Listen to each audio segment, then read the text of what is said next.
Hello everybody, this is Brett here from Perth, Australia, and I wish to give update on my plants and some advice. First off, I want to start on the chilies, but I'll go on to my tomatoes to give advice on them if you're having troubles, and some other little things. So first off, here's my Trinidad Scorpion. I want to show you something very interesting. So these are all flowering. If you can see that the Trinidad Scorpion is bearing flowers, if that's the correct word or terminology, I do not know. Also, here is this is the Carolina Reaper plant. It is getting so huge, you know. This too is getting flowers, but get a load of this. Back here is the ghost chili, and there's not one sign of flowers anywhere, not even a peep of flowers. Or is there starting to come through? Oh wow, it's just starting to come through, but way later, so you can just see the obvious. So as I was saying, with the Carolina Reaper, I did not tip it, or whatever you do, top it, tip it, depends what country you're in with the terminology. And this grew like this by itself, you know, like bushy as the tip is supposed to. And with these ones, I did tip it. Both of them, they grow three ways. Mine did anyhow. As you can see, the Carolina Reaper here, and this one here. So these guys flowered way ahead of the ghost chili, way ahead. So ironically, the tipping got them to flower more. So that's a tip for use. Here I want to show you this one. So here's some Carolina Reaper. Here's some smaller ones. This is called according, you know, the hot strain. Like apparently whoever is doing this lot has what is the word, purified the strains, because it started off at 2.2 million, and I reckon now it's down to 1.5 million with the Carolina Reaper. And but some guy managed to find the hot genes and stuck it to us. So I've got hot gene Carolina Reaper here, if that makes sense. And what I want to say as well, this guy here, I was reluctant to tip them, alright, for example, and I waited, you could say, a month above to what you should have. Like, so for where they say you should tip them, I waited a month longer. They were far bigger and far greater, and I decided to do it. And it took ages to an extent, because I never tipped a plant before, for new shoots to appear, but they both did successfully eventually appear and now growing like this. But what I want to say, here is a little thing. I think this is about 3 weeks old. This guy's been tipped here. Again, this is the hot strain Carolina Reaper.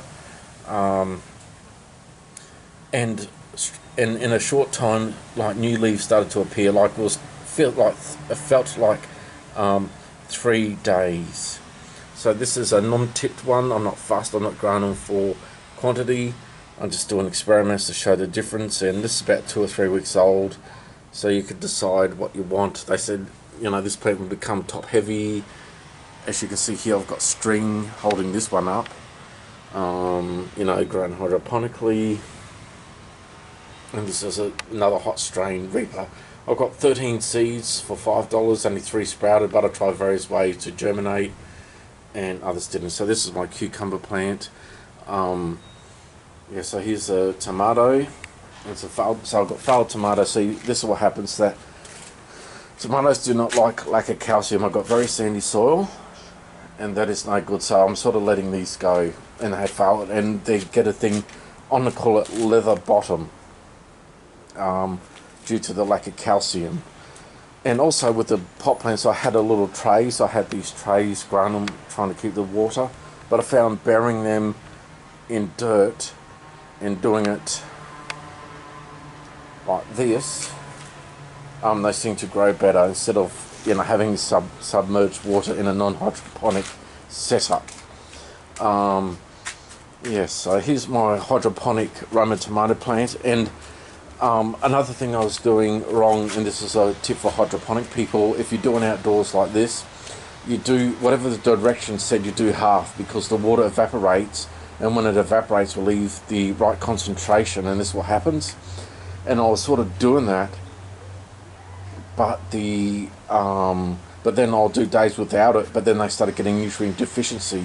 And so the guy at the hydroponic shop, that's what he told me to do. He says just do half the amount of what they tell you, and that is the solution. So this is my, and again, the hydroponic tomatoes are far outdoing what my soil based ones is. So here's a nice growing tomato here. There's a few others up there. There's one here. Yeah, so I've had a bit of a trial and error, so this is my advice. Again, tomatoes, as they say, with good soil, calcium lime, gypsum, or whatever you use, these things, you've got to research it yourselves and buy it. Or hydroponics the best way, but again, don't mess about. You're better off just doing half concentrate than doing the normal dose and then add water and messes the plants. And as I said, if you're growing tomatoes in pots, which I've just directed this guy here, what's the word, if you let it dry out at any time, the roots will be, I don't know, hurt or something, and they can't absorb the calcium. So yeah, so that's some advice. So here's a hanging funny cucumber. Look at this dude. Here's a funny cucumber coming from that pot.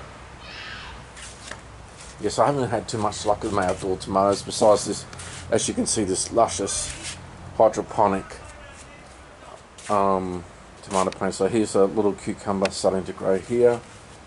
I don't know what's going to happen if he's going to grow there.